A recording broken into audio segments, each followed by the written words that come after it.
Watch the review of episode 60 now. ये कड़ी door के दर्शकों को पहले ही पल एक ऐसी बेचैनी में खींच लेती है जो धीरे धीरे घुटन, लालच, अपराध बोध और निर्मम सच्चाइयों में बदल जाती है। एपिसोड 60 की शुरुआत उदास संगीत के साथ होती है, जो साफ संकेत देता है कि आज की कहानी केवल रिश्तों की नहीं है, बल्कि नियतों की गिरावट, ज़मीर के बोझ और उस अंधेरे की है जिसमें इंसान अपनी ही बनाई हुई राहों में भटक जाता है। हर संवाद, हर खामोशी और हर नजर ये बताती है कि डोर अब सिर्फ एक ड्रामा नहीं रहा, बल्कि समाज के सामने रखा गया एक ऐसा आईना बन चुका है जिसमें हर किरदार अपनी असल शक्ल के साथ नजर आता है। कड़ी की शुरुआत ही माँ और औलाद के बीच गहराते तनाव से होती है। एक माँ जिसने अपनी पूरी जिंदगी बच्चों के नाम कर दी, आज खुद को पराया महसूस कर रही है। उसे ये एहसास सताता है कि उसके जीवन के फैसले अब उसकी मर्जी से नहीं, बल्कि बच्चों की ख्वाहिशों और लालच के हिसाब से लिए जा रहे हैं। वो बार बार समझाने की कोशिश करती है कि जिन सपनों के पीछे ये लोग भाग रहे हैं, वे दरअसल सपने नहीं बल्कि एक ऐसी दलदल है जो इज्जत, सुकून और रिश्तों को धीरे धीरे निगल रही है। लेकिन फिरोजा दौलत, शोहरत और नाम की चकाचौंध में इतनी अंधी हो चुकी है कि उसे अपनी मां की आंखों में छुपी बेबसी दिखाई ही नहीं देती। फिरोजा के संवाद इस एपिसोड में बेहद चुभने वाले हैं। वो अपने हर गलत कदम को मजबूरी और मेहनत का नाम देकर सही ठहराने की कोशिश करती है। उसका ये कहना कि रातों को बाहर रहना उसके काम का हिस्सा है और पैसा कमाने के लिए सब कुछ करना पड़ता है, उस सामाजिक सच्चाई को उजागर करता है जहां नैतिकता को सफलता की राह में रुकावट समझा जाता है। इसके सामने मां की आवाज एक मजबूत नैतिक चेतावनी बनकर खड़ी होती है, जब वो साफ कहती है कि इज्जत का सौदा कभी भी मेहनत नहीं कहलाता। यही टकराव इस कड़ी की आत्मा बन जाता है। कमाल का किरदार इस एपिसोड में एक ऐसे इंसान की तस्वीर पेश करता है जो अपनी बीवी की महत्वाकांक्षाओं और मां की दुआओं के बीच पिसता चला जा रहा है। वो जानता है कि जो हो रहा है वो गलत है, लेकिन हालात का बहाना बनाकर खामोश रहना उसे आसान लगता है। उसकी बीमारी, डॉक्टर की चिंता और बिस्तर पर आराम की सलाह सिर्फ शारीरिक कमजोरी नहीं, बल्कि उसकी टूट चुकी आत्मा की भी गवाही देती है। मां के सामने उसकी लाचारी दर्शक के दिल पर गहरी चोट छोड़ती है। मां का ये फैसला कि वो अब उन दोनों के साथ नहीं रहना चाहती, इस एपिसोड का सबसे भारी और दर्दनाक मोड़ है।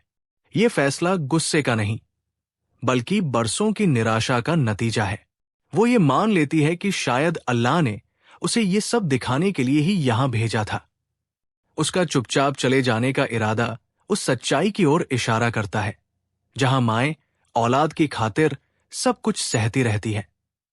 लेकिन एक समय ऐसा आता है जब खामोशी ही उनका आखिरी सहारा बन जाती है। एपिसोड का दूसरा हिस्सा हमें एक और बेहद कड़वी दुनिया में ले जाता है, जहां एक मासूम लड़की पर जुल्म रोज का मामूल बन चुका है। नरगिस का किरदार उसकी क्रूरता, तानों और हिंसा के साथ उस व्यवस्था का प्रतिनिधित्व करता है जहां कमजोर को कुचलना ताकत समझा जाता है।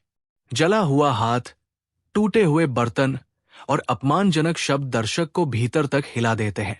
यहां डोर सिर्फ दर्द नहीं दिखाता, बल्कि ये सवाल भी उठाता है कि आखिर कब तक ऐसे जुल्म को सामान्य मान लिया जाएगा। लड़की का चुप रहना, किसी को फोन न करना और अपने आंसुओं को पी जाना इस एपिसोड का सबसे तकलीफदेह पहलू है। ये खामोशी उसकी कमजोरी नहीं, बल्कि मजबूरी है। नरगिस का ये कहना कि अगर चैन से रहना है तो अपने घर वालों को फोन करके रो रो कर सब बता दो, उस भावनात्मक ब्लैकमेलिंग को उजागर करता है जो अक्सर रिश्तों के नाम पर की जाती है। इसी बीच फी केंद्र से मां की गुमशुदगी का मामला कहानी में रहस्य और बेचैनी का एक नया रंग जोड़ देता है। सवाल सिर्फ ये नहीं कि वो कहां गई, बल्कि ये भी है कि वो क्यों गई। क्या ये उसका अपना फैसला था या उसे चुपचाप हटा दिया गया? ये अनिश्चितता दर्शक को लगातार सोचने पर मजबूर करती है। अली और मीरब की बेचैनी, उनका शक की सच्चाई छुपाई जा रही है, इस ओर इशारा करता है कि आने वाले एपिसोड्स में ये मामला किसी बड़े खुलासे का रूप ले सकता है।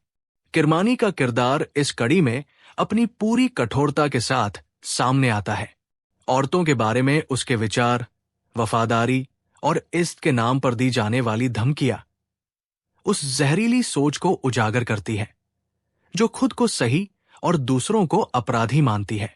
सबसे बड़ी विडंबना यह है कि वो खुद हर नैतिक सीमा लांघता है, लेकिन औरत को जरा सी बात पर सरेआम सजा देने की बात करता है। यही दोहरापन डोर को एक मजबूत सामाजिक बयान बनाता है। ड्रामा सेट पर फिल्माया जा रहा दृश्य और असल जिंदगी के बीच की समानता इस एपिसोड की सबसे समझदार प्रस्तुति है। फिरोजा स्क्रिप्ट में जो संवाद बोलती है, वही संवाद उसकी अपनी जिंदगी पर भी पूरी तरह फिट बैठता है। कैमरे के सामने कही गई बातें और पर्दे के पीछे की सच्चाई दर्शक को ये सोचने पर मजबूर करती है कि असली अभिनय कौन सा है, स्क्रीन का या जिंदगी का। अंतिम दृश्यों में उस मासूम लड़की पर होता जुल्म, उसका सूजा हुआ चेहरा और ताने इस एपिसोड को बेहद भारी बना देते हैं। यहां कोई लंबे भाषण नहीं, कोई भावुक संगीत नहीं, सिर्फ जुल्म है और उसे सहती हुई खामोशी। और यही खामोशी इस कड़ी की सबसे ऊंची चीख बन जाती है। कुल मिलाकर डोर एपिसोड 60 एक कड़वा, भारी लेकिन बेहद जरूरी एपिसोड है। ये कड़ी बताती है कि लालच इंसान को कैसे अंधा कर देता है, खामोशी कैसे चीख में बदल जाती है और रिश्ते किस तरह फायदे नुकसान की तराजू में तौले जाने लगते हैं। ये एपिसोड दर्शक को सिर्फ भावुक नहीं करता, बल्कि उसे सवाल करने पर मजबूर करता है, अपने समाज से, अपने रवैयों से और शायद अपने ही जमीर से भी। डोर की ये कड़ी साबित करती है कि जब सच्चाई की गांठें खुलने लगती है तो कहानी सिर्फ स्क्रीन तक सीमित नहीं रहती, बल्कि दिल और दिमाग पर गहरी छाप छोड़ जाती है।